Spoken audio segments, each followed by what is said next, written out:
Siamo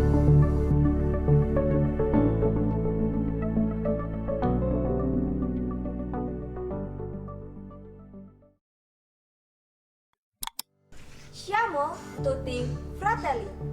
Saya Intan, saya dari PMR Wira SMA Negeri 1 Ngemplak. Sejak pandemi pertama kali diumumkan Presiden Jokowi, semua kegiatan menjadi berbeda dan terhenti. Salah satunya kegiatan donor darah, bahkan pelaksanaannya 50% berbeda daripada biasanya.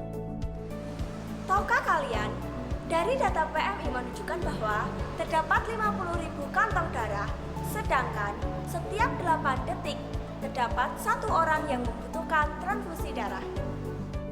Tahukah kalian apa itu donor darah, transfusi darah, dan donor darah plasma? Donor darah adalah menyumbangkan darah untuk transfusi darah. Transfusi darah adalah proses perpindahan darah dari seseorang yang sehat dan memenuhi persyaratan ke orang yang membutuhkan. Sedangkan donor darah plasma merupakan salah satu imunisasi pasif yang dilakukan dengan memberikan plasma orang yang telah sembuh COVID-19 kepada pasien COVID-19 yang sedang dirawat.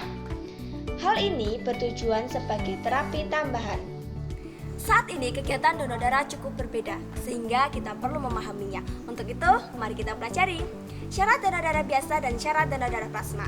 Syarat donor darah biasa: sehat jasmani dan rohani, berusia 16-65 tahun, berat badan minimal 45 kg, kadar darah sistol 100-170, distol 70-100, kadar hemoglobin 12,5 gram persen sampai 17 gram persen, interval donor minimal 3 bulan sejak donor darah sebelumnya. Syarat donor darah plasma: berusia 18-60 tahun, memiliki berat badan lebih dari 55 kg, diutamakan pria jika wanita belum pernah hamil, pernah terkonfirmasi COVID-19, bebas keluhan minimal 14 hari, memiliki surat sembuh dari rumah sakit yang merawat, maksimal 3 bulan pasca terkonfirmasi COVID-19. Setelah kita memenuhi persyaratan yang ada, kita harus memenuhi beberapa prosedur. Prosedur donor darah biasa: 1. Registrasi, mengisi formulir pendaftaran, dan kuesioner kesehatan. 2. Pemeriksaan pendahuluan seperti berat badan, kadar darah, hemoglobin darah, dan golongan darah bagi pemula. 3. Pemeriksaan kesehatan oleh dokter seperti anamnesis, pemeriksaan tekanan darah, dan pemeriksaan fisik sederhana. 4. Pengambilan donor darah, cuci lengan pendonor, pengambilan darah, pengambilan stempel darah. 5. Administrasi, mengambil kartu donor dan vitamin. 6. Pemulihan, pendonor dianjurkan untuk istirahat dan menikmati hidangan ringan yang telah disajikan. Prosedur donor darah plasma. Pertama, pasien yang sembuh dan sehat dari COVID-19 tidak ada gejala lagi setelah dinyatakan sembuh dapat menghubungi RS atau UDD PMI. 2. Wawancara melalui telepon. 3. Mengisi e-form konsep. 4. Datang ke tempat pendonor darah dengan memakai masker double, mencuci tangan, dan selalu menjaga jarak. Pemerintah sudah mewajibkan masyarakatnya agar untuk mengikuti vaksin. Hal ini bertujuan agar kita lebih terlindungi dari bahaya virus corona.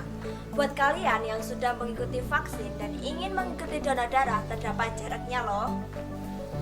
Pertama, jika kita ingin melakukan donor darah biasa, maka jaraknya 3 hari setelah vaksin pertama tanpa KIPI dan 4 hari setelah vaksin kedua tanpa KIPI.